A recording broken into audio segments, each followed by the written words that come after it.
बिस्मिल्लाहिर्रहमानिर्रहीम, अस्सलामुअलैकुम। Pakistan news 4K के साथ मैं हूं सना हुसैन। चलते हैं खबरों की जानिब।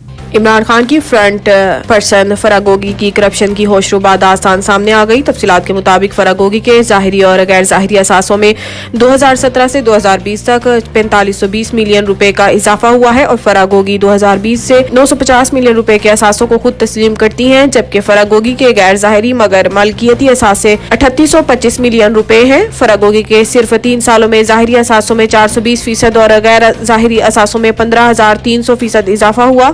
यह असासे फरागोगी की जाती मलकियत है, जबकि एहसन जमील गुजर और बाकी रिश्तेदारों और हिस्सेदारों के असासे इसके अलावा है। SECP के रिकॉर्ड के मुताबिक फरागोगी कई कंपनियों में हिस्सेदार है। इसके अलावा गोसिया बिल्डर्स सी private limited, Alburaq housing private limited में फरागोगी हिस्सेदार है। Alburaq foods private limited, Almaz dairy and foods private limited, Dayan properties private limited, doctors clinical care private limited, सेनाटोरिया अस्पताल मैनेजमेंट कंपनी प्राइवेट लिमिटेड में फरागोगी की हिस्सेदारी है।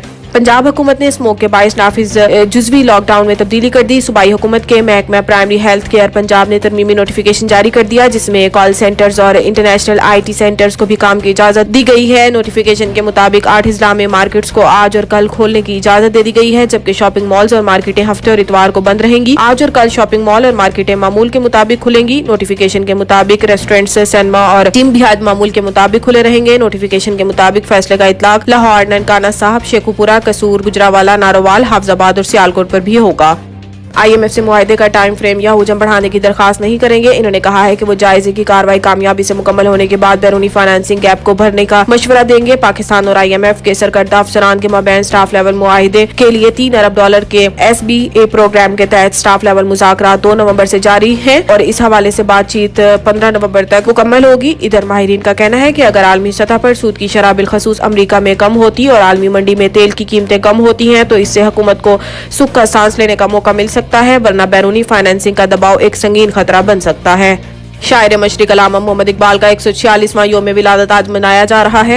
अल्लामा मोहम्मद इकबाल 20वीं सदी के अजीम शायर, मुसन्निफ, कानूनदान, सियासतदान और तहरीक पाकिस्तान के अहम शख्सियात में से एक थे। इनकी शायरी आज भी लहू गरमा देती है। शायर मशरिक, मुफक्किर पाकिस्तान डॉक्टर अल्लामा मोहम्मद इकबाल 9 नवंबर 1877 को सियालकोट में पैदा हुए। इब्तदाई तालीम आबाई शहर और लाहौर से हासिल करने के बाद 1905 में बरतानिया से वकालत और बाद में जर्मनी से फलसफा में PhD की डिग्री भी हासिल की। डॉक्टर अल्लामा मोहम्मद इकबाल ने 1910 में वतन वापसी के बाद शायरी के जरिए फिक्री और सियासी तौर पर मुंतशिर मुसलमानों को ख्वाब गफलत से जगाया। सियासतदान की हैसियत से इनका सबसे बड़ा कारनामा नजरिया पाकिस्तान की तश्कील है। यही नजरिया बाद में पाकिस्तान के कयाम की बुनियाद बना। मज़ीद न्यूज़ और अपडेट के लिए देखते रहिए पाकिस्तान न्यूज़ 4K।